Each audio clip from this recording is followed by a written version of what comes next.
Let's break this bitch down. Act 1. Let's set some stuff up.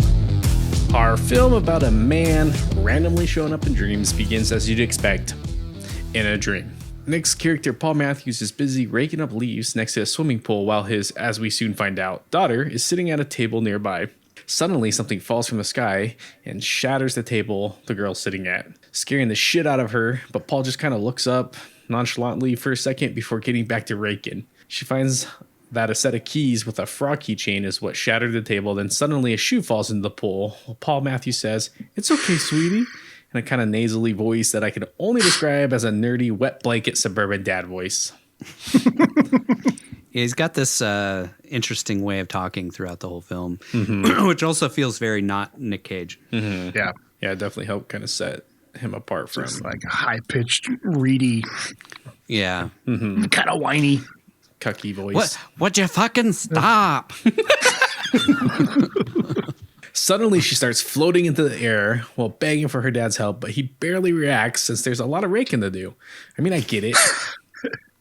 You got to make sure those leaves don't end up in the pool filter. Because let me tell you, cleaning out pool filters is a real bitch. We cut to see Sophie at the kitchen table having breakfast while recounting the dream to her mom and dad. Paul is sad that he didn't do nothing to help his daughter in the dream, and that this is the third time she's had a dream like this. He asks if that's how she sees him, and says he once saved her life from drowning when she was 4, so he'd have jumped to the rescue right away in real life. The Matthews' other daughter, Hannah, sneaks out, and Paul's wife, Janet, reminds her she has to babysit Sophie so the Matthews can go to a play. Janet and Paul make plans to meet at the play, and Paul says he's meeting with someone named Sheila, and Janet asks Paul to record the conversation since Paul will be confronting her about something that he thinks she'll apologize for. Paul arrives late to a class he's teaching. Is it Osler University? Yes. Osler. Osler. Yeah. By the way, we saw earlier that Paul has a PhD and that his daughter is a booger eater. Just proving the fact that although your parents can be intelligent, the children aren't always going to follow in the same footsteps. Like my dad. My dad's got to be so disappointed in us because we're so dumb. He's so smart. Both of those details are vital to the plot. He explains that she's a booger eater. Oh god! He explains to a classroom of bored students that the reason zebras have stripes in it is an adaptation that makes them harder to be seen when in large groups. So if you stick your head out, you make yourself a target. Just kind of foreshadowing. I mean, I really did like the way that he sets the theme of the movie up here. Mm-hmm. Well, one of the themes, and then he just kind of keeps weaving it throughout the whole film. Yeah, you see the zebra thread throughout the whole thing, including up to the point where he's like, everything's gone off the rails. He's reading a book called "Do Zebras Get Ulcers?" which cracks me up because you think somebody with his background would understand as he's starting to come into this fame that embracing it, especially the way that he starts to embrace it, is not the best way to go about it. But he's so driven by that one selfish thing that he's willing to forego all the warning signs that are thrown into his face. Yeah. He wants recognition so badly for what he hasn't done. Right. One thing I'll point out that comes up a lot throughout this, when you mix up letters, it's like what is it called? Dyslexia? No, when you like purposely mix up letters so that it's like a jumble of another word. An anagram? Anagrams? Anagram. That's what I thought it was, but I don't know. Anyways, throughout the film, there are several anagrams. Like the restaurant that he goes to meet Sheila, I forget what it's called, but it's just dream mixed up. Oh, wow. And then Osler is loser. Oh my gosh, dude. That's where that came from. That's awesome.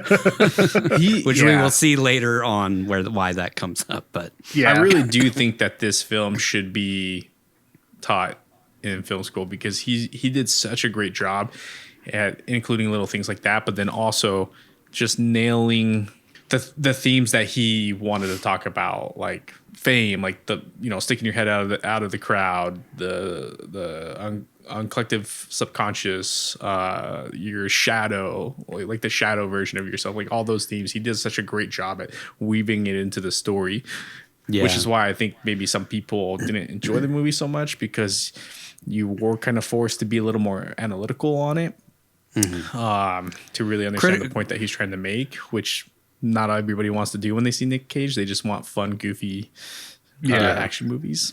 But critical thinking is not America's strong point at this point in time. It's really not something that people are very good at. No, it's something based on recent events.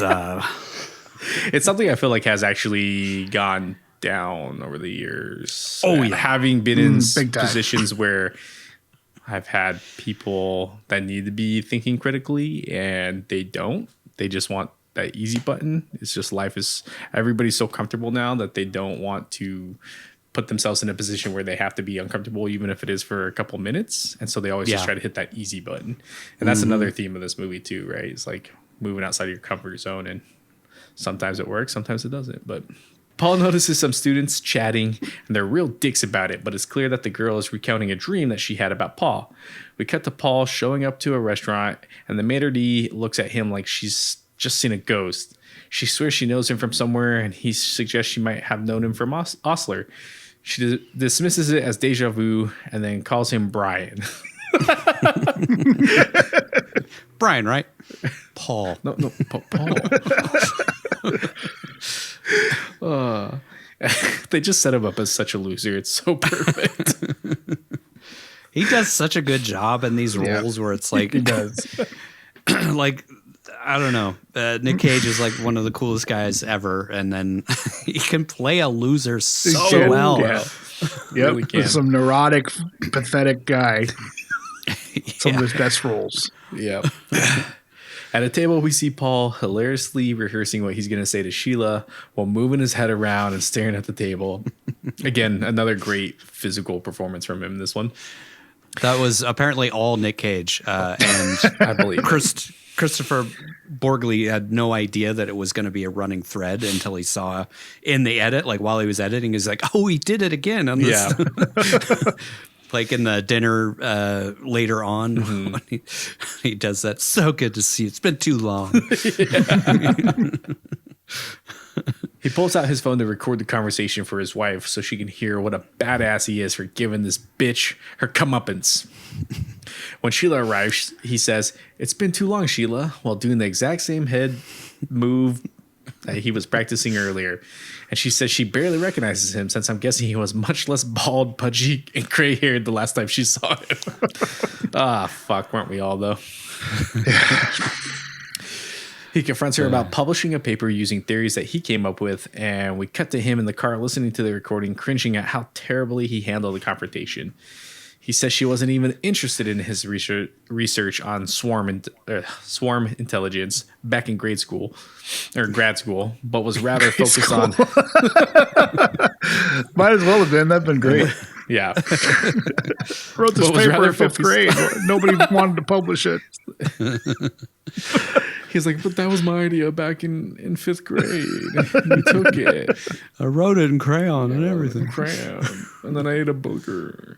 But was rather focused on nonsense, or sense, which he pronounces in a very Cage way. Yes, you weren't even interested in networks back then. You're all about synesses. Yes, How did you pronounce it? No, I said no. I think How I did said you nonsense. see nonsense? Sheila says she's expanded her interest over the last 30 years, and he asks if she's using his term intelligence, which I think he derived from his time as an ant or an ant bully, but I'm not 100% sure, so please don't quote me on that. And she acts like he's a total idiot, even though, spoilers, she totally uses it later for her article in Nature magazine. He was going to clock deal her. Is that what you're going to say? Yeah, clock deal. Clock Stole deal that idea. Paul says he's been writing a book about his theories, and she again acts like he's an idiot since he doesn't have a publisher, and asks to read a draft, to which he says, Oh, why? Do you need more material? Oh, come on, Paul. she tells him to grow up and asks how far along he is, and he basically says he hasn't even written shit yet. Well, I haven't started. I mean, I've got ideas. Got concepts of a plan. Yeah, concepts of a plan. That's his big thing. It's just like my concepts of starting an OnlyFans. I got ideas, but I just haven't pulled the trigger yet.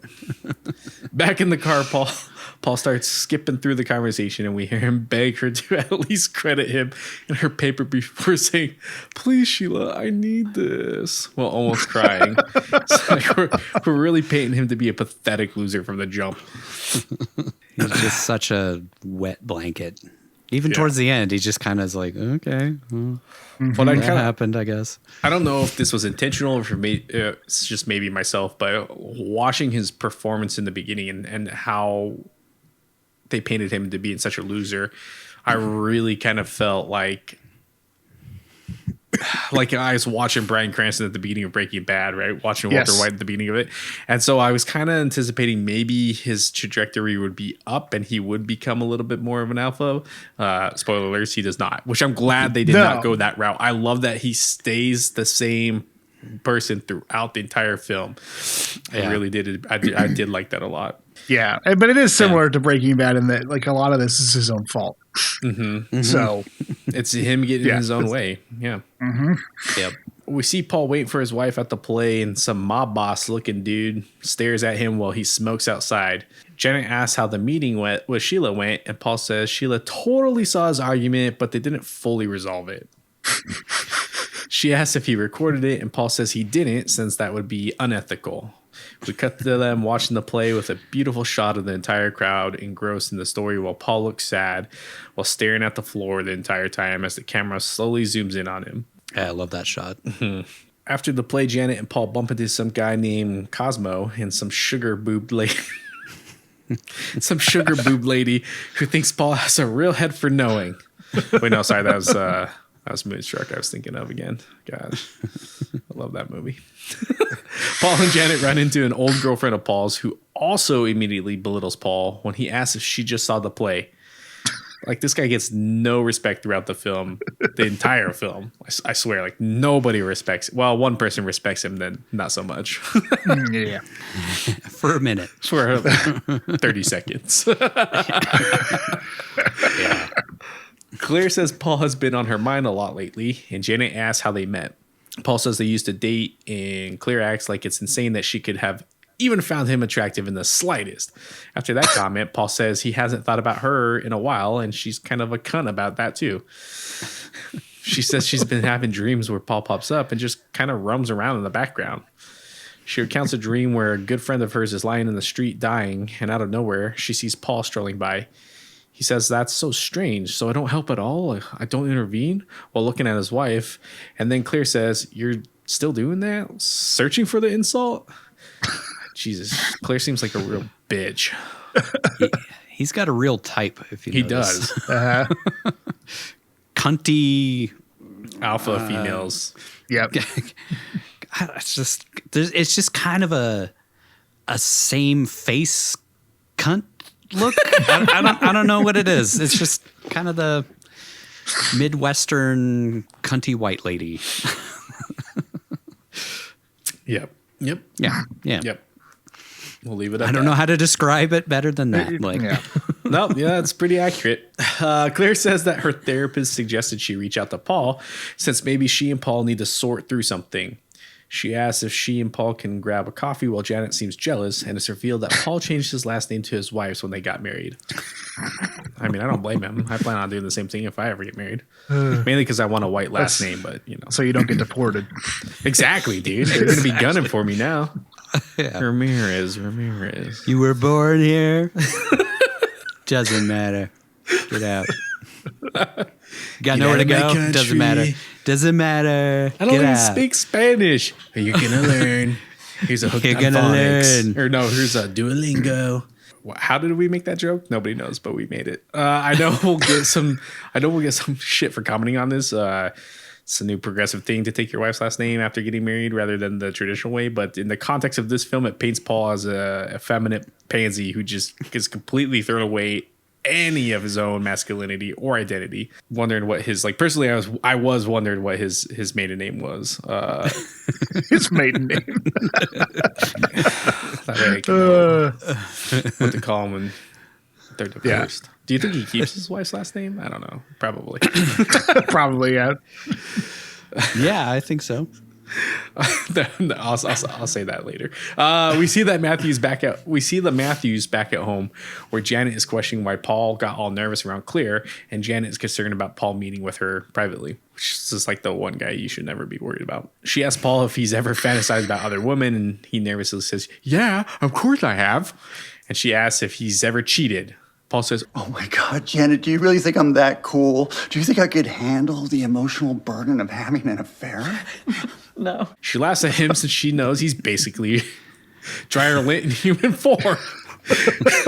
he says she scored high on neuroticism in some sort of psychology test, and she says he scored high on assholeness, but in a fun, lighthearted way. Definitely not in a cunty way. They have a couple like nice little interactions that you can tell that they genuinely enjoy each other's company. Mm-hmm. And I like that they set up that Janet didn't need Paul to be successful, like more successful than he is. Like they live in a beautiful house, beautiful neighborhood. He has a job, university He's a professor with a doctorate. Yeah. Like he doesn't need to be more successful, but he can't get out of his own way and get out of his own ego. So he fucks it all up for himself. Mm-hmm. Paul says he'll keep the conversation with Claire very formal and that he won't even smile. We cut to Paul and Claire at a diner where Paul is smiling his ass off as Claire explains that seeing Paul in her dreams has been intense and unusual. Claire asks if it's okay to write about the dreams for a magazine called The New Inquiry, which shocks Paul since she's also in publishing while he just has concepts of a plan of writing a book. She says it's basically a blog and no one really reads it, which is definitely underselling it since it catapults Paul into the public eye.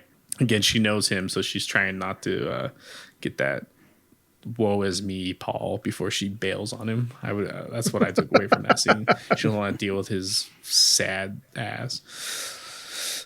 He agrees so long as she doesn't portray him as this inadequate loser like in her dreams. She says, "You're seriously insulted," and he dishonestly says, No, of course not. I'm joking.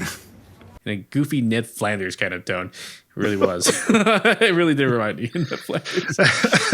She thanks him for giving her permission, but he can't help but turn the whole thing awkward by saying his wife suspected Claire might have ulterior motives and might have feelings for him. Claire is disgusted at the thought and realizes she has to leave or is just making an excuse to get out of this conversation. She's like, ew, gross, no. I feel like Paul used to be much better looking, and I don't know. Like maybe he used to look like Nicolas Cage. Yeah. Young Nic Cage, and then now he looks like bald, old, chubby, bearded Nic Cage. Yeah, pudgy Ned Flanders. And he was probably more interesting back in the day when he was still hopeful of the career that he thought he was going to have. She says, "I guess I'll see you in my dreams." And he awkwardly says, Of course not. before looking embarrassed and shaking his head. We see Paul arriving for a lecture at Osler, and he hears a handful of students talking about him while saying they're having the same dreams. Of course not. God, dude. That secondhand embarrassment is so well done in this film. In so many scenes. Yeah. Basically all of them. Yeah. Yeah. It's like watching Curb Your Enthusiasm at times. Just, so uncomfortable. Paul stops into the dean's office and asks him if he's been dreaming about him. He says not any more than his usual wet dreams. No, wait, seriously. He says no, and that Paul is kind of freaking him out. Back home, Paul scolds Hannah and Sophie for having their phones out at the dinner table, but Paul himself gets a call from some guy named Richard. Paul says that one of his famous dinner parties that Paul is never invited to. Sorry. Richard says that at one of his famous dinner parties that Paul is never invited to, someone said that they were having recurring dreams about a man who looks perfectly average and is a remarkable nobody that just shows up and occupies space in the background of her dreams. Which I think is the most insulting thing you can say about someone. He's a remarkable nobody. Oh, God, dude. Quick fact, one of the party guests is a bald guy who the girl recounting her dream says does look similar to the man in her dreams. This guy, Sydney, is played by Nick's older brother, Mark Coppola. Have we seen him in other stuff so far? Yeah, he was in Deadfall. He was the Yeah, random guy at the table the dude or at at the bar. He was. I was like, where did they find a guy too. who looks so much like Paul? Yeah. There we go. Yeah, he was in. He's in quite a few different things. Shows up randomly. He's a radio DJ in New York. That's right. And I think he's a stand-in, like we talked about in Adaptation, where he stood in as the twin in some of the scenes. Richard's wife apparently has been having similar dreams, and we find out that both Richard's wife and this woman are having dreams about Richard's boring friend Paul. When Paul hears this, he passes out cold, probably farts and comes a bit. Sorry, spoilers for later in the film. We see Paul with an ice pack on his head checking his Facebook account to find that he has hundreds of messages from people saying they are all dreaming about him. He says someone wants to interview him, and Janet wants to know why he's so excited about it, since this is really strange, and he should take a minute to think about all this before doing anything drastic. Smash cut to Paul on the news saying, "Why me? I don't know. I'm special, I guess." We cut to Paul on the phone. The zebra just immediately poking its head out. Exactly. Yep. We cut to Paul on the phone at home talking to his mom, who is upset and worried that Paul did something to trigger the phenomenon. Yeah, I don't think he has that much power, lady. No. Paul arrives at his class, which is completely full for the first time, and all of his students are excited to see him. Far cry from the boring bemusement they all had for him before. They all applaud for him, and he says he'll give them 5 minutes to ask dream-related questions before he dives into his actual lecture, but he quickly gets caught up in his newfound fame. He answers a bunch of semi-vapid questions about whether he's going to do Colbert, what it's like to be famous, what his girl Hugin thinks about all this, etc., before turning to the dreams people have about him. One nerdy dude says he had a dream about wandering through a forest, eating some sort of cream-filled mushroom in a tuxedo. Seems weird, but I'll go on record saying most of the dreams I have about mushrooms end with white cream all over me. So, or coming out of them. Sorry, no, coming out of them, not on me. All over my stomach. Anyways, there are several other people in the forest with him who are all dressed up, but they seem scared. Then some tall, bloody dude starts chasing him, and while he's hiding, he sees Paul admiring the mushrooms. Paul again seems perturbed that he's never helpful, but rather benign in the dreams. He asks to hear another dream, which is absolute chaos in the school with Paul just wandering around again. We see several more dreams where something terrible or weird is happening, but Paul's just kind of there. Does anyone have a more original one? Maybe one where I'm actually doing something? And not one person responds, so he goes back to asking about the boring ones. After class, we see everybody taking selfies with him and treating him like the cool guy he wishes he was. I think it's interesting. I love that he makes him even a loser in the dreams. He's just an unremarkable dude. I think, like, we'll talk about it in questions, but, like, I feel like it kind of represents, like, a celebrity that exists, but you don't think about. Like, they just are there in the background, and you don't really think about them, and then suddenly they do something terrible, and suddenly everybody's laser focused in on that person, you know? Yeah. Like, nobody really thought much of, I don't know, Harvey Weinstein. They knew he existed, but then once you found out what he did, everybody was, like, fucking gunning for him. Yeah. And it's also just, you know, that's all people know them for, so that's all they focus on, you know, regardless of what they're actually like. So true. I think it's also just part of his subconscious is what's being projected out to everybody else, because it changes drastically at certain points in the film where he does something differently and acts differently, and then all of a sudden all the dreams change. Yeah. So at this point, he wants to be in people's minds. He wants to be famous, but he's just so meek and mild-mannered that he doesn't do anything to deserve it. So in the dreams, he's just sort of there. Yep. Yeah. Because I think even the director / writer said that, because somebody asked him in an interview, do you think that turning point in that apartment is what starts setting off these negative dreams, like these more aggressive negative dreams? And he said, yeah, I think so. And I think it has to do with the collective unconscious and how Paul is being projected into people's dreams. It's definitely he's seeing himself as a monster at that point. It's definitely coming from Paul at that point. So Yeah. somehow he's been able to tap into this collective unconscious without having any freaking idea how he's doing it. Right. Yeah. At dinner, Hannah takes a picture of him to prove that the famous guy from people's dreams is actually her dad, and he says, "So finally cool, huh?" To which she says, "Well, I wouldn't go that far." Sophie asks if he can drive her to school, and he's taken aback since she's never wanted to be seen with him in public before. We see Janet at work where her boss says his sister is starstruck that he knows the wife of the dream guy, and Janet decides to take advantage of her new fame to get added to an architect project for a museum, to which he reluctantly agrees. Let me Sure. Let me think. Okay. Yeah, okay. You want to bounce ideas? Okay. That guy plays that like douchey type of guy so well. They sort of set up that he's like her new guy after Paul. We like see him with her, and I feel like they're holding hands during the play or something. Maybe not, but I can't remember. But he's around. And then he asks about him if like, has that Chris guy been around since I've been gone? And the girls don't want to say anything, but yeah. In bed that night, Paul says they've been invited to one of Richard's famous dinner parties finally, and Paul is clearly over the moon to at last be interesting. Janet asks why Paul isn't showing up in her dreams, and he asks what she'd want him to do to her if he did show up. And she says she wants him to wear that giant oversized suit David Byrne wore in Stop Making Sense, the concert film by the Talking Heads. Probably also what Crispin Glover dreams of, if I'm being honest. I'm making sandwiches. She says he wore it for a Halloween party, and there was something weird and sexy about it. Also, she wants him to save her from something in the dream. He makes fun of her by saying, "That's your sexual fantasy? Sky's the limit here, and you settle for me wearing a comically large suit?" Then he laughs like Eddie Murphy and Urkel's love child. I don't know. I'm not. Something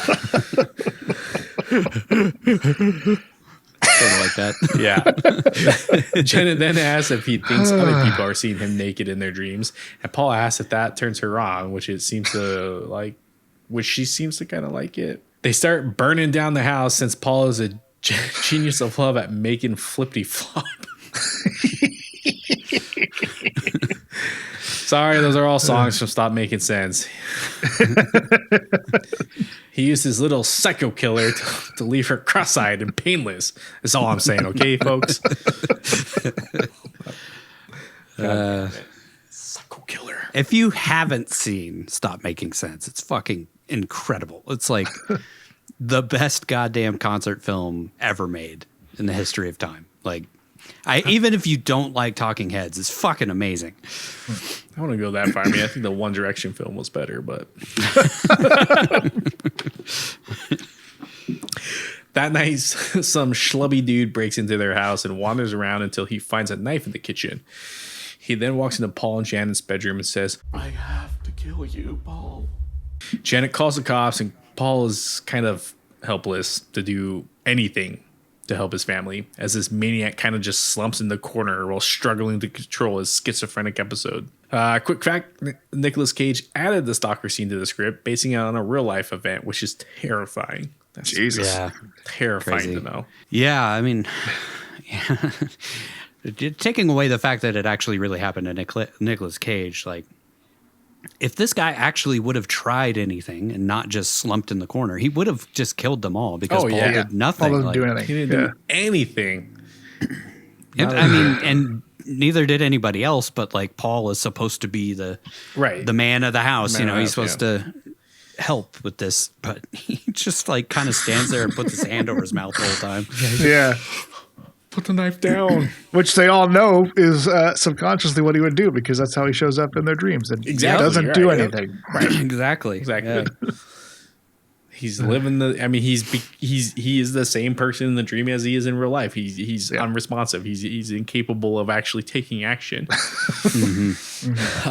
Janet yells for Paul to do something, but he just stares at the guy on the ground, puts his hands all over his mouth, which post-COVID is just disgusting. Like, don't touch your face. Just go wash your hands. This is kind of the crux of his character. He wants to be the hero, but when the moment arrives, he just freezes and pusses out big time. The next day, the cops tell the couple that fame can come with some less than desirable side effects, you think, such as crazy guys walking into your unlocked house. And Paul says he's not getting a gun. Of course you're not, Paul, because you're a macho man. I honestly wouldn't want Paul to have a gun because he'd probably be shooting himself or one of his family members in a panic. The detective tells him they should get a dog or take some self-defense classes or get an alarm or move to a new house or anything besides just stand there like a pussy. And Janet says she grew up in this house, so they aren't moving, which again is another dig at Paul's character. Yeah. They got that house from her parents when they passed away, and it is that explains why they a had house such a nice they house. probably couldn't afford if it had just been up to Paul's salary. Yep. Yeah.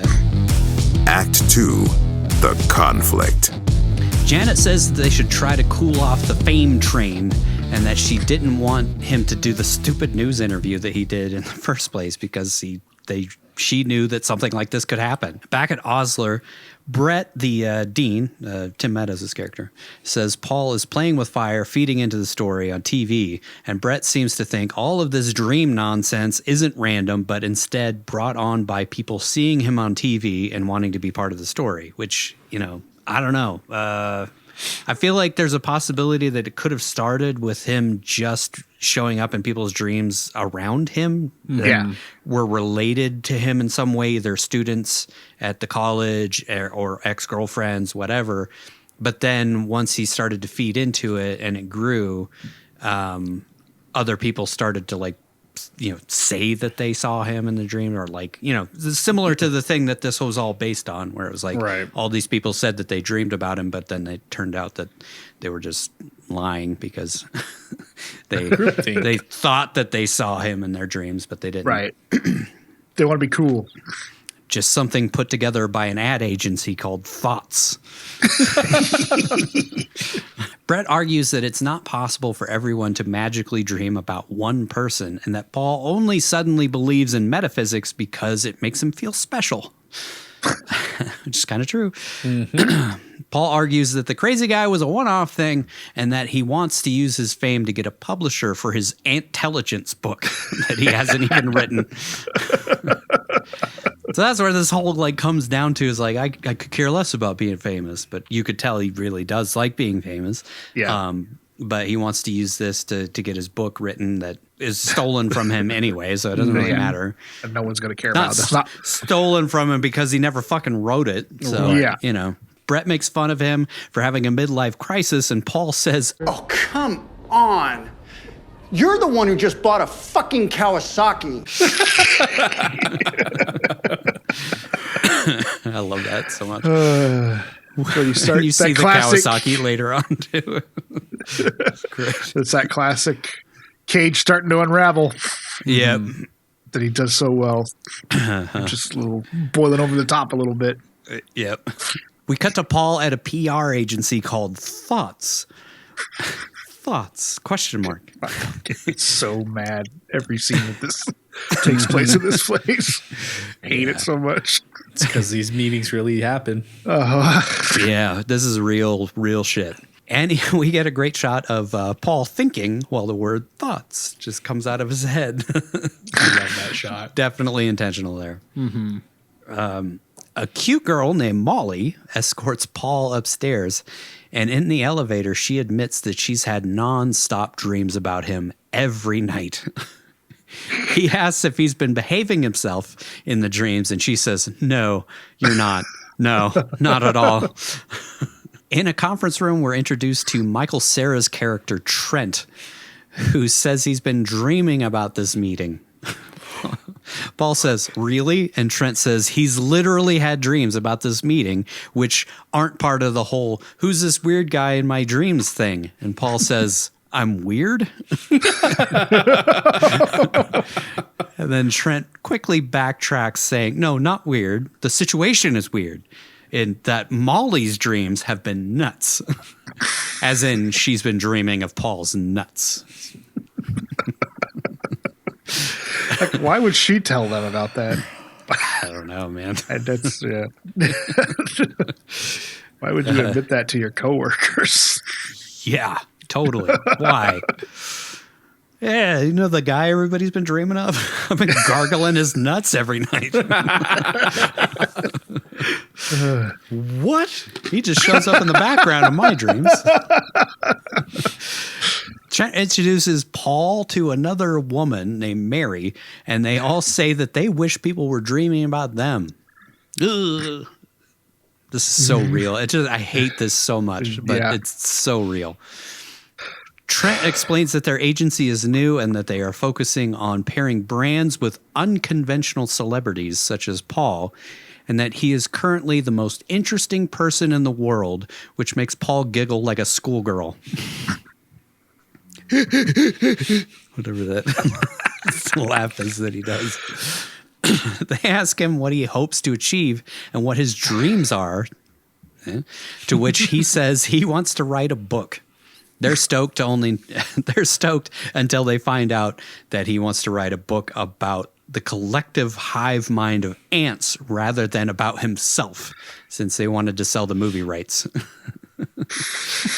Like, if he would have just gone that direction, maybe it would have gone well, because I feel like his inadequacy comes from the fact that nobody gives a shit about the thing that he's devoted his whole life to.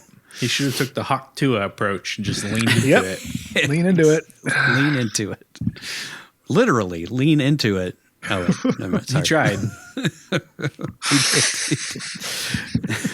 Then they pitch him the idea of starring in a Sprite ad where Paul would be holding a can in pictures on their social media in the hopes that it would make people dream about him and Sprite. This is exactly the kind of stupid shit that would happen if everybody was just dreaming about one guy.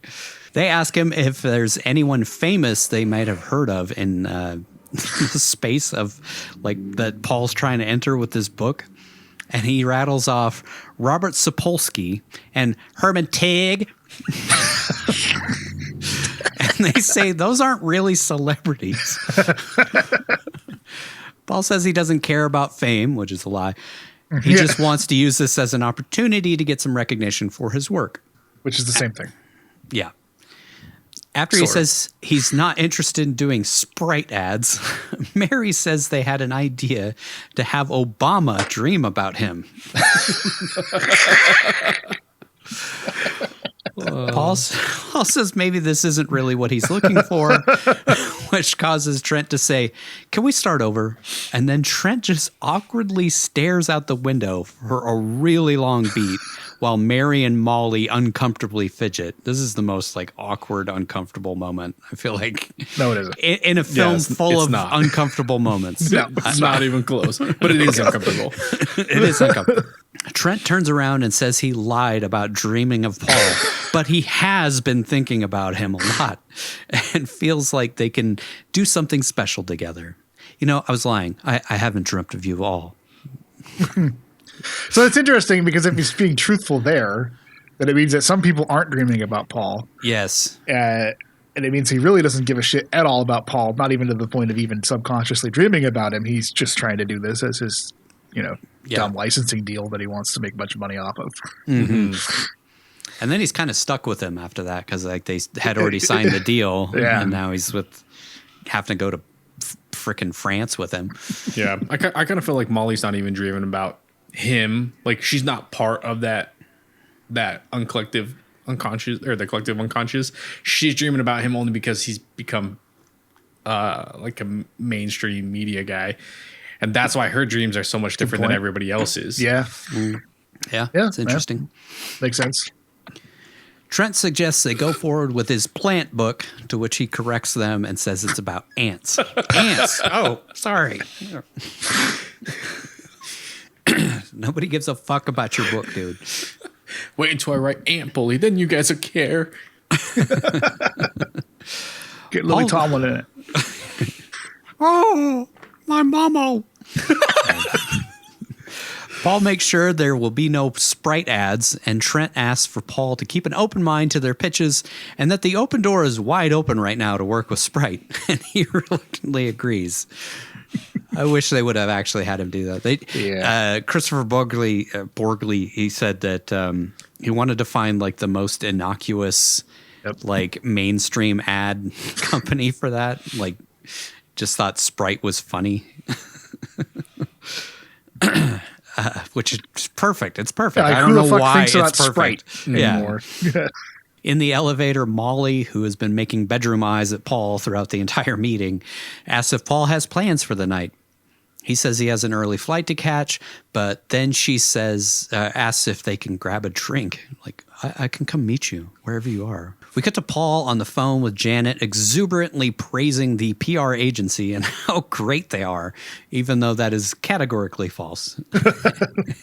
And he says, They really know their stuff. They're going to set me up with a publisher and get the book rolling. Awkward. Then she shits all over his dream again by saying, now he just has to write it. Then makes fun of the fact that they called him the most interesting person in the world. It's like nobody in his life is supportive in the slightest. No. He says they're already talking to big clients who want to work with him. And when he mentions Sprite, she again laughs at him. And he says they want Obama to dream about him, too. It's not just Sprite. They want Obama to dream about me. We see Paul looking sad, eating by himself, and then cut to him having a drink with Molly, where he makes a bunch of really bad dad jokes. Mm-hmm. She asks him how long he's been teaching, and he says since 1996, to which she says, I was born in 96, and he yells, check, please. Oh, my God. She doesn't get the joke at all. And he explains that he's kidding and that she's far too young for him. And she says, aren't you married? What are you talking about? Oh, it's a joke. We used to make those like this. They talk about the agency and how weird the meeting was and that he's a super smart. She says that he's a super smart professor who will see right through the bullshit. But then she says, honestly, though, like the Sprite thing is pretty cool. He says he's struggling to imagine someone seeing his face and wanting a Sprite. And she says, I would, in a real sexy way. He decides to ask her about the dreams that she's been having about him. And she says, we fuck, which shocks him. And he blinks uncomfortably. He does that a lot. Yeah. Every time he's uncomfortable, he blinks a ton. It's just, you know, we've talked about it a million times, but like the physicality of Cage, his just like physicality of his acting in this film is perfect. Mm-hmm. I mean, he's like 6'2", and he just comes off as like a 5'5" meager little bitch the whole movie. He shrank himself so well. He like really just like shrink into himself with his posture. She explains that in the dream, she's alone at home, and Paul appears from the shadows creepily, only to walk slowly over to her, lick her ear, pull her hair, and grab her by the crotch, which worked perfect the first time I met Nigel.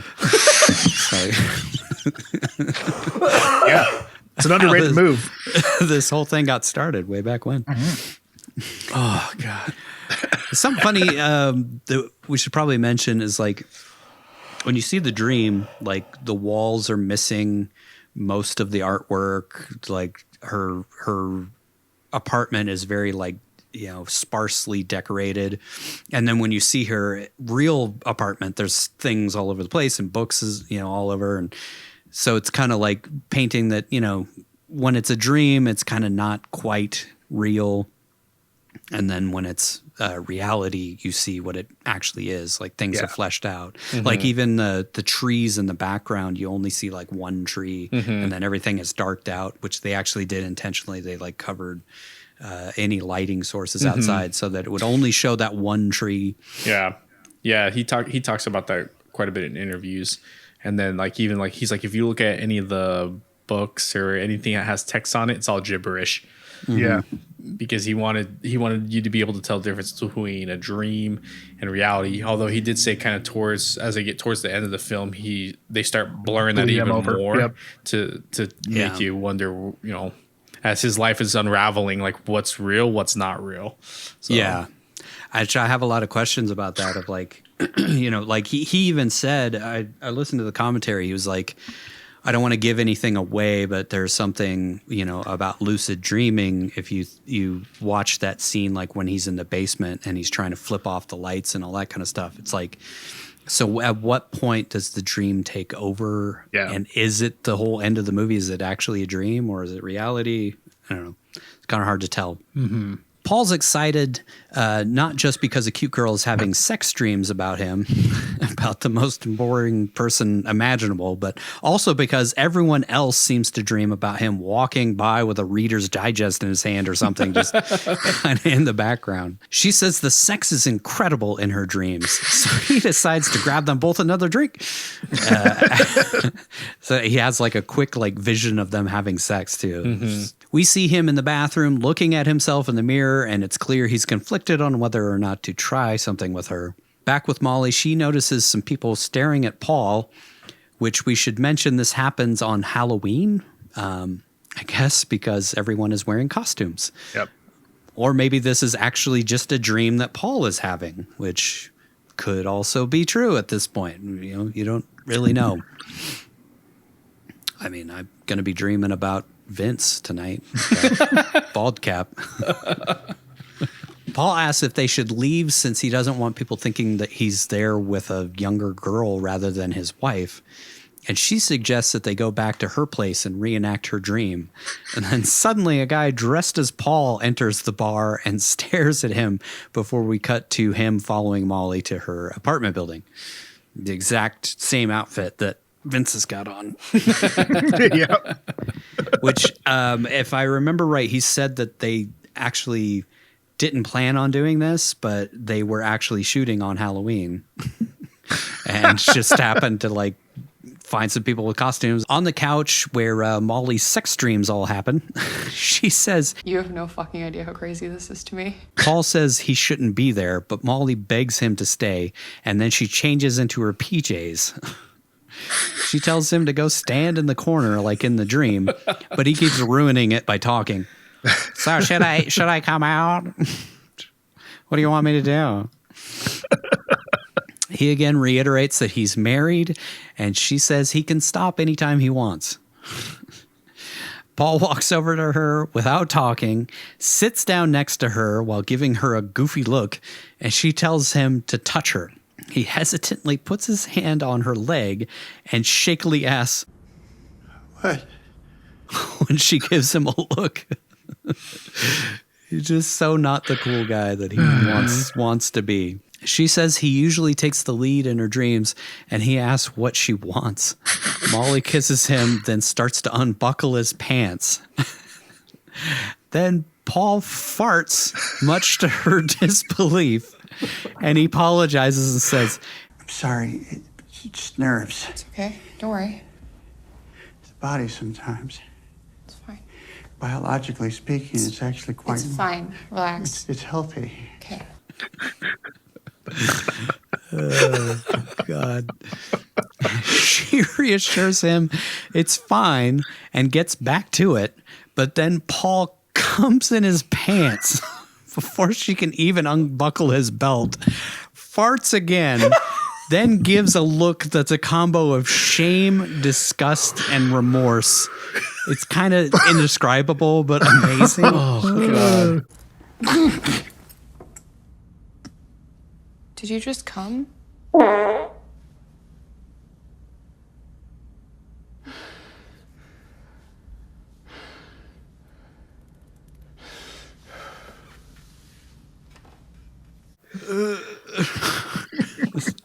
Which Christopher Borgley said that Nic Cage came up with that look entirely. Like, I just love that look on his face so much. Oh, God, so uncomfortable. He quickly grabs his jacket and runs out while Molly looks on stunned. So I'm guessing that didn't quite live up to her fantasy. God. Ugh.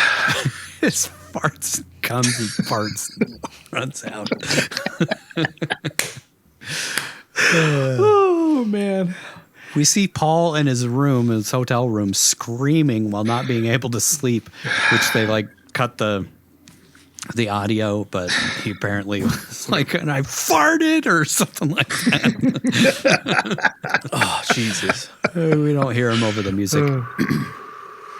One thing I wanted to point out is it's worth noting that this is pretty much the midway point of the film, and it's the exact point where it switches from dreams to nightmares.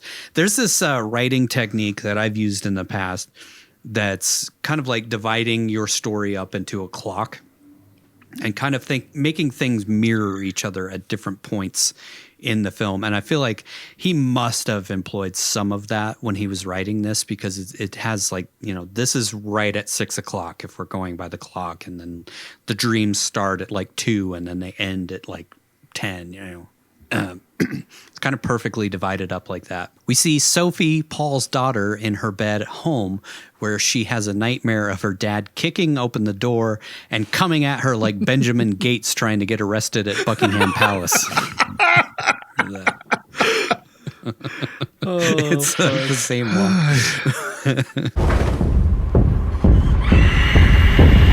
Wrong about us! Wrong about Thomas Gates! Wrong that you'd like the Queen Anne chair! We get to Paul back at home, where we hear him scream, "Fuck," and cut to him reading Sheila's article, which completely stole his idea of intelligence. He screams "fuck" a ton, which I'm guessing the bulk of the cursing came from this, though he does start to unravel as the second half of the film starts. And he rips up the magazine, which scares his daughter, who is already traumatized from her dream about him. Benjamin Gateson into the room. We cut to a student of Paul's answering her door to find Paul outside, and he asks if he can come in as she hesitantly lets him in. Once inside, he says she's just so fucking stupid sometimes, and that it was a mistake to let him in. Paul then starts choking her and throws her up against the wall. And then we cut to another student in the halls of Osler University, where Paul pops out like fucking Jack Torrance in The Shining from the shadows and smashes him upside the head with a hammer and brutally beats him to death, like hitting him in the face with the hammer. Like, it just really takes a turn. Yeah. Very different from him just kind of walking around in the background. Anyways, that's the same thing I picture every time I hear somebody on a speakerphone in public transit.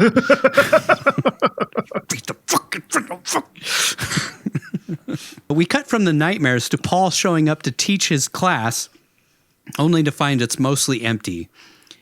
We see him in Brett's office, where the dean explains that his students are having horrible, sometimes sexual nightmares about Paul and don't feel comfortable being in his class right now. Paul is upset that having some bad dreams caused the students to bail and thinks they're overreacting. He's taken aback when Brett says they need to consult HR on the next steps, which caused Paul to lose it. He says, "Do you, Brett, as my friend and not the dean of Osler, think we should pause the semester because some students are having bad dreams?" Which is like, I think that's kind of the thing of this, is like it is traumatizing, but at the same time it's also trivial, but also not. I don't know. It works on a lot of different levels. It's like it feels so real when it's happening to you. But at the same time, it's like, it's like if you just imagine somebody doing something bad, but they never actually did anything bad, but you're just fucking so mad about it. Like, I don't know. I mean, we're all in relationships and we've all had our significant other have a dream where we did something horrible and they wake up actually physically like angry at us. Yeah. It's like, it's real, but it's not. So I don't know. It's weird. It's a really thought out device to get this idea across, which I feel like it goes over a lot of people's heads, unfortunately, which is why you watch a 3-hour podcast about us explaining it to you. Even though we're probably not actually getting to the heart of the whole thing. No, not at all. Nope. I feel like there's a lot of stuff that we miss from yes. this. Oh, yeah. Yep. with a lot of the things that we talk about. Brett says the students have been traumatized, and Paul says Trauma is a trend these days. It is a joke. Everything is trauma. Arguing with a friend is trauma. Getting bad grades is trauma. They need to grow up. just not far from the truth. Yeah, no, it's That's pretty accurate. Everybody wants trauma and a mental disorder nowadays. I Yeah. don't know when that started, but when it became monetizable online, I guess. yeah, true. We cut to Richards, where Paul and Janet show up for their scheduled dinner party, the famous dinner parties that he's never invited to. Paul enters and says, "Richard, it's been too long," doing that same goofy head move. So you know he was practicing it in the car. Yeah. I love that callback. Paul asks where everyone is, and Richard explains they thought it would be nicer to have just the two couples instead of having a whole group. Mark Coppola was busy. Paul says, Okay, yeah. More wine for us. Yeah. at dinner, it's clear Carlotta, Richard's wife, is upset about something and is extremely dismissive to Paul and Janet. Carlotta chokes on a Brussels sprout or something, and Richard smacks her super hard in the back, so she screams at him for trying to save her life or whatever. You can really see why their dinner parties are so popular. We see Carlotta have flashes of Paul killing her in a dream, and then she leaves abruptly. He's like strangling her with a piano wire or something. Paul and Janet ask Richard what's wrong, and he says she had some pretty brutal nightmares about Paul, and Paul is flabbergasted again. Paul says the three of them should finish dinner, and Richard says, "No, you have to leave." He's been waiting for this moment forever. And this is how it goes. Pretty fucking bad. It just really goes off the rails as soon as the nightmares start. Mm-hmm. His life just falls to shit. We cut to a counselor of some sort in a gym at Osler University, standing in front of Paul's students.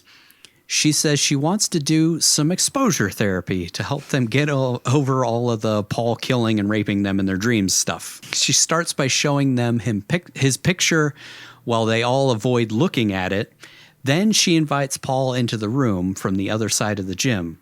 He comes closer to them, standing like 50 feet away. Then she says for him to come a little bit closer, a little at a time, before he addresses them by saying, "So," and then everybody just stands up and leaves the room. That happened. That's what he was going to That's what he was going to the say. end of his line, yeah. That's why they left. Like, bear to hear the next part. That movie Can't sucked. blame him. Fuck you. Terrible.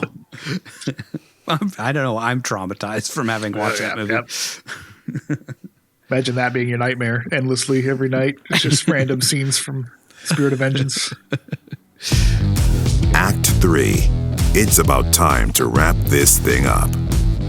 Paul leaves the university to find a ton of students outside watching him and discovers they wrote "loser" on his car in pink spray paint. He turns around and yells, Hey! Hey! Who did this? Tell me now! Stop being little fucking brats! Who the fuck did this? while they all film him on their phones. They yell after him that he should just quit, and he jumps in his car and drives the loser mobile home. I love that he doesn't get rid of it right away. There's no paint or anything. At home, Paul explains that he's been put on temporary leave, and he says that he might not go back to work, but rather will go all in on that book no one wants that someone else pretty much already wrote. Hannah asks what Paul did to make everything change, and he says nothing. But we all know that's not true. He came in his pants. The ultimate sin. Hannah says thousands of people on Twitter are posting about Paul raping and torturing them in their dreams, and Paul yells at Hannah frustratedly not to bring up the dreams at the dinner table again. Janet asks if Paul plans to clean loser off the car, and he drops his fork in frustration. No, that means he has to do something. So he's not going to do it. Yeah. We cut to Janet finding out that she's been dropped from the museum project that they didn't even want to put her on, but she sort of talked her way into it. Since Paul is now a literal boogeyman, and her boss says, yeah, I'm against cancel culture and all that stuff, and goes on to say how she should keep a low profile till the scandal situation blows over. Yeah, this is where we really get to the crux of what the film is about. And what he was trying to kind of convey to people. It's like sometimes you can basically not do anything wrong, but the whole world turns against you and you're canceled. Yeah, like Diddy. I was going to say more like, I don't know. Weinstein. I'm not going to say anybody's name. No, but I'm like Cosby. I feel like there were a few of them like towards the end where it was kind of like, I mean, really, does this warrant canceling his whole future? But, at the same time, it's like they did some pretty fucked up shit. But at the same time, it's like, yeah, lots of people have done that kind of shit in the past and nobody's like stripped their entire livelihood away from them and made them persona non grata everywhere they go. Yeah. We cut to Paul tucking in Sophie, who says, they call you Freddy Krueger at school. And Paul asks if she thinks of him that way, or that he'd be capable of cutting off someone's toes and eating them. She says no, and Paul says dreams are just hallucinations brains have while we sleep for housekeeping purposes, and she asks then why he's so mean in the dreams. Paul says the dreams are other people's dreams and he has nothing to do with them. In bed, Janet asks who Molly is, and Paul is shocked, and she says, you have texts from someone named Molly? He explains that she's just the assistant at the agency and is setting up a call, but she seems skeptical since he's never mentioned her before. Just reading his phone. Yeah. Either now Makes or has me always been. Wonder what she said, or if she was like apologetic about what happened or what. Yeah. And she read that. I'm sorry you came in your pants. It's my fault. I shouldn't have been so hot. It's okay, Molly. I understand. Oh, I came again. We see a little montage of Paul sitting around the house playing piano, walking on a treadmill, and trying to get in touch with old friends who don't hate him. I'm pretty sure they all hate him. Yes. Everybody he's well interacted with. dream. Yeah, everybody he interacted with in his past life seems to not like him. Yeah. So Yeah. we see Paul this seems to be like what life is actually like for people who are canceled. They just can't really do anything. Nobody wants anything to do with them anymore. like you can't go hang out with them because someone's going to see you hanging out with them. And, by the way, I'm not saying that those people don't deserve that. I'm just saying that Canceled. It's a study of it. It makes you think about this it is a little study of what. Anyways, next time on happens One to Cage, people. we'll have a new third host. And by the way, we're not I'm going to say innocent of it because we crack jokes about people all the time that are like the one defining terrible thing they did that shouldn't wreck their life, but we do it. So it's just what everybody does. Yeah. This film just kind of makes you think about that a little bit. Yeah. Sorry, Brittany. We see Paul on a Zoom meeting with Trent, and Molly says hello, which makes Paul cringe a bit and come in his pants. The big brains at Thoughts try to get ahead of the PR nightmare of Paul being filmed freaking out at the school, and Paul suggests they do the Obama thing, which of course is now off the table. Which is probably never on the table, but they just thought big ideas. We'll get Obama wanting a Sprite. Trent suggests they do a complete 180 and embrace the alt-right instead. Paul says, guys, no, I hate that idea. And he says he doesn't want to be some culture war person. Then Trent says, this is going to go right against what you're saying right now, but there's a chance we think we can get you on Tucker Carlson this week. All this while Paul looks mentally and physically nauseated. Mary says there's also France, since they seem to love him over there for some reason. Paul asks if there's a charity he can donate to or something that might seem apologetic. We just hate PR so much. It's just shitty. We see Paul at a diner having a meal and reading a book. Is this the Zebra book? I can't remember. Yeah. That's where it shows up. The ulcer book. But he's interrupted by a waitress who says that some people have complained and they want him to leave. Paul says, if they're so uncomfortable, maybe they should leave. And says he hasn't done anything wrong, so he's going to stay and finish his meal. Then some old skinhead-looking guy walks over to his table and says, no one wants you here, man. And when Paul refuses to leave, the guy just spits in Paul's food. Paul gets mad and dorkily chucks the food at the guy. We quickly cut to Janet picking Paul up from the hospital, where we see he has a black eye and a busted up face. I love Janet's that, like, effeminately throwing the food at him. Janet suggests Paul make a public statement or something to get control of the situation, but he's upset and says, I should apologize? Take a look at my face, for Christ's sake. Janet says he's not alone in this and that she almost lost her job and the kids are being picked on at school. He says things might not be better even if he does apologize, and when she pushes him further, he says, Would you fucking stop? Cut to Paul sleeping on the couch. Next, we see Paul taking a run at their suburban neighborhood before suddenly having an arrow shot into his arm. He turns around and we see a man in camouflage and a baseball cap walk up from behind a tree carrying a crossbow. It's the weatherman. He's been practicing archery for 20 years.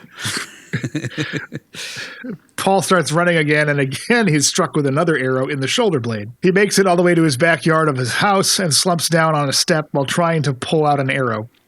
He looks up to see a man in camo standing in front of him, and we see that the would-be killer is actually Paul, revealing he's finally having one of the nightmares everyone else is having, and I'm not talking about his regular waking nightmare. Killer Paul shoots sniveling Paul through the throat, and we see Paul dying on a stage while an audience applauds his death. Quick fact that I just remembered. This was actually Christopher Borgley said that this is a recurring nightmare that he has all the time. And that's why he put it in the film of him being hunted. By himself or just by just some no-faced person coming after him. He said after filming this, he hasn't had the dream since. He had it all the time, and then suddenly the dream stopped, and he was like, maybe this was like the most expensive therapy session ever, working through whatever I was working through. But after filming it, he stopped having the dream. That's interesting. Awesome. Some advice my mom gave me when I was little is if you have a nightmare, talk about it, tell someone about it, and you shouldn't have it again, which has always held true for me. But then again, I never have recurring dreams anyway, so whatever. Doesn't help with the spider dream that I've had nonstop since I was like 5 years old.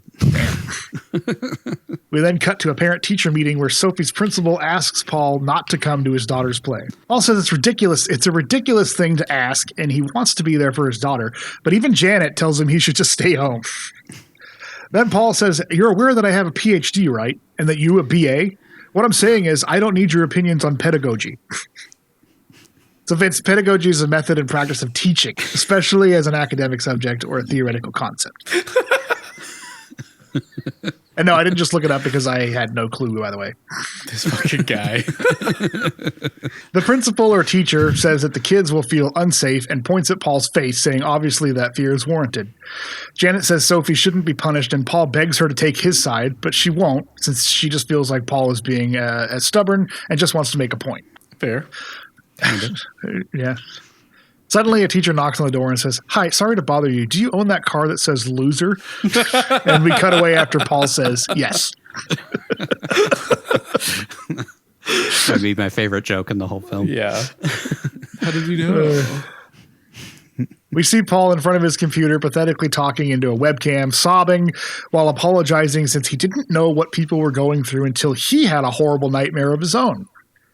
Classic celebrity, influencer, YouTuber, Twitch streamer, apology video. It's not a problem until it affects me. You guys, don't you understand? I'm sorry. You should have played a ukulele. Like that one girl apologizing for like having underage kids. Stuff. Paul comes across as ingenuine and gives a lot of crocodile tears while stressing that the man in their dreams is not him and that he speaks from actual lived experience. So he's one of them now. Guys, let's all sing Imagine together. I know you guys are suffering in your homes, worried about being able to afford groceries and rent, but us celebrities, we're the same. Yeah. We can't make movies and stuff. Yeah. Look how empty my giant house is. I can't have friends over. Behind them. Yeah. Then he says he's been vilified in his life, not because he's actually done things, but because people have imagined he's done things, and that he shouldn't be punished anymore. Anyway, his whole apology is so pathetic that Hannah says, I'm actually going to have to kill myself while watching it. And Sophie clearly thinks her dad is a loser now, too. Janet tells him the video was completely insincere and self-serving, and that she's embarrassed to be married to him now. Self-servicing. Yep. Paul shows up to Brett's house, where we see the Kawasaki in his garage, which I thought was a nice touch. I love that. Yeah. Brett says his wife isn't too hot on the idea of staying there, so Paul has to stay in the basement where it smells like propane and none of the lights turn off. Paul dozes off to the smooth, dulcet tones of a fluorescent light buzzing overhead, with his life in utter ruin while trying to cover his eyes with his hand. Which, again, it just felt like a dream. Like that was, you can't turn the lights off. It's like, is he actually in a dream now? Or there's this, we talked about it. The scenes sort of blend now where you can't quite tell if what you're watching is a dream or not. Yeah. Because that totally seems like a dream that somebody might have. They did a great job with that of from the beginning, the dreams are filmed exactly the same way with just like subtle cues that they're dreams. But at this point, we don't really know what's reality, what's a dream. I don't know. At this point, did he fall asleep in the basement and the rest of the film is like his nightmare of what the future holds? Or yeah, it kind of feels like it could be. And I think you're just supposed to interpret it however you want. Yeah. Because it gets worse as it keeps going on. Yeah. We cut to him outside of Sophie's school the night of the play, and we see that he's decided to ignore their plea for him to not come. She sort of, I don't know, whatever. I'm not going to make it. You get the joke. He strolls into his school after the play has started, and he's quickly spotted by some teachers who call security. Paul is stopped from entering the gym where the play is happening by the principal we saw earlier, telling him not to come, and in a struggle with her at the door, he somehow slams the door on her hand, causing it to bleed profusely, which again seems like it's not a real thing. It's like she got stabbed through the hand and it's bleeding really bad. Yeah. She screams that he attacked her, and everyone just takes notice of the monster that he all just told not to come, literally hurting someone in real life and not just in a dream. Paul yells it was an accident and that he just wants to see his daughter, and the parents all look at him stunned, and some dads wrestle him to the ground while Sophie sobs on stage in a bunny costume. It just feels like a dream at this point. Yeah. It's like this is the worst nightmare coming true. Yeah. And there's also kind of that moment where he stops struggling and you can't see his face because the baseball cap is covering his eyes. And then he starts to struggle again. And it almost feels like the dream where we see his head spinning around or spinning back and forth or whatever. So I don't know. I think it's left intentionally vague to make us question it ourselves. Yeah. Everything fades to black and we have a 1-year time jump. We see a picture of Paul pop up on screen with a voiceover saying they have no idea why this phenomenon started or why it suddenly stopped while the picture burns. It says that what we do know is after Paul Matthews attacked a middle school teacher, he disappeared from the public eye completely, which is weird because we see him on a month-long book tour in Paris right after this. I don't know if that's supposed to be dreamlike or if it's just a commentary on, once you're canceled and you have a fall from grace, people just never pay attention to you anymore. Or you can disappear for a few years and come back. Like he did a book tour, but it was in Paris, so only French audiences are going to know or care. Yeah. It's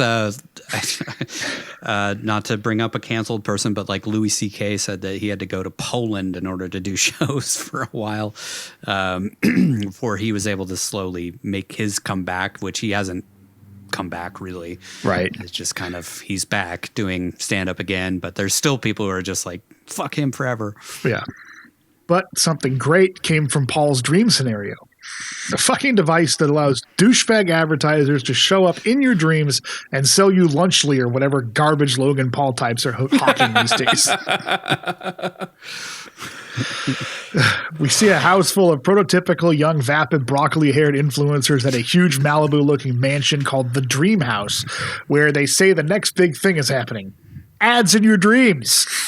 I guess it is a horror movie. This is all horror movies. Yeah, this is the real horror. Yeah. All we're saying is, please kill me immediately before this becomes a reality. COVID should have taken us all, I swear. Maybe it did. This is the afterlife. This is like the Yeah, dream. it sure feels like we're living in a nightmare every fucking day. Some scientist dude says they had to rethink the whole field after Paul proved there is a collective subconscious we all share, which is awfully similar to his intelligence theories, too. And he was safe as a normal, boring guy until he stuck his head out from the herd. Weaving all those layers together into the end of this. They continue to explain that the Norio device makes dream travel possible, and they've decided to just give this shit out to anyone who wants to try it so they can invade other people's dreams while they sleep. Yeah, and if you don't pay for the premium version, then you get the ads from other people coming into your dreams. Mm-hmm. Then they show the scientists visiting the dreams of a random 19-year-old boy in South Korea, so this device is sure to be a big hit with pedophiles, stalkers, and psychopaths all around the world. It's kind of like the internet. Then the douche crew says Paul knew what he was doing and purposely terrorized people in their dreams before we cut to Paul and his daughters looking at an apartment. The listing agent or whatever tells Paul that her friend used to have the dreams, and Paul acts like he's heard this 1,000 times before, like an actor who gets recognized from a show they were in the 80s. She asks what happened. I loved you in the Croods too, man. Oh, thanks. She asks what happened, and Paul says, I don't know. People stopped having them, I guess. But they're interrupted by Sophie asking why the apartment smells, to which the agent said, oh, the old owners were big animal lovers. Cat piss. We all know it. Right. In the car, Paul asks if Janet is seeing that Chris guy who is her boss from work, and the kids confirm it. Paul drops the kids off, and Michael Caine pops in to say the kids are calling Sophie Camel Toe at school. Sorry, this scene felt really similar to the Weatherman. Yeah. Your dog lives with your kids. Paul tells Janet he's heading to France and then insinuates that the kids want him to move back in with them, but Janet knows he's full of shit and changes the subject. Paul says he's got a settlement from Osler and a book deal of some sort, so he should be able to live off that from now on. Paul asks if Janet has seen him in her dreams, and she says, no, why do you keep asking? Paul says he'll be gone in Paris for a month, and then we see an imagined reality where he and Janet cry and embrace each other, but then cut back to reality where Janet basically says, okay, bye, Felicia. Then he playfully chucks a snowball at her face. No. He heads to his sad, empty apartment, and we see him dream of some of those dreamfluencers and a dead dog in the kitchen who pitch him some dumbass-looking shoes and some ultra-yummy keto supplements from Alpha Monster Gains. God, I hate this so much. I hate it. It is a horror movie so bad. Yeah. That's the future. Paul wakes up in Paris after the mindfluencer flubs his lines a couple of times, and we see that he's wearing the Norio device himself. So he's trying to get into Janet's dreams, I think. It doesn't work for whatever reason. They do say, like, the person has to be welcoming of the person, like whoever's coming into their dreams. But, like, Paul is obviously not welcoming of these douchebags. Right. So, I don't know. Yeah, that's weird. Maybe they the person bypass it for the ads. Yeah, the ads you don't get a choice if you don't pay for the premium, which is just funny itself that Paul's not paying for the the premium experience. He's just mooching off the ad supported. And then we see he and Trent, the PR guy, walking the streets of Paris to a photo shoot for some magazine that talks about myths and such. The French photographer pulls out a sort of medieval Freddy Krueger glove, like the hand from a suit of armor with blades on the fingers or something. And Paul wants no part of it until Trent says that he should use it. Paul embraces it and then takes a bunch of goofy photos with it before we cut back to him in bed, again trying to use the Norio. They apparently couldn't use the Freddy Krueger glove because they actually wanted to because of licensing rights and shit. Yeah, so it makes sense. They just made their own kind of spin on it. We cut to a different day where Paul thinks that a big crowd at a bookstore is there to see him, but they're there for someone else, and the store had to move Paul to some dank basement for his book signing. Paul finally sees a physical copy of his book, which was supposed to be called Dream Scenario. Oh, it's changed again to I Am Your Nightmare. Also, the book's like 50 pages long. Yeah, it's super thin. Cut down in translation. If you know anything about French, know that is not how French translations go. They get longer. Paul reluctantly embraces the new name since it works better for the demographic they're going for, and because he's a milquetoast piece of shit who just goes along with everything. And during the signing, one of the shitty lights in the shitty basement he's signing for his shitty book falls and bashes him on the head. Because Paul's life is absolute shit now. Back at the hotel, we see Paul remembering what his life was like before all this started. And then he again tries to use the Norio. And we see that this whole time he's been trying to get into Janet's dreams. The tutorial he's listening to on how to use the Norio says it's pretty much impossible to enter someone's dream who doesn't welcome your presence. But we cut to see Paul saving Janet from being burned alive, just like she said she wanted to, when fantasizing about him showing up in her dreams earlier. He also shows up wearing the giant oversized suit from the Talking Heads video that she wanted him to wear. And she gives him a big smile. We see them dancing in the street together, and Paul tells her, "I wish this was real," before he starts floating into the air, and we cut to the credits while City of Dreams by Talking Heads plays us out. The end. Perfect song to end on.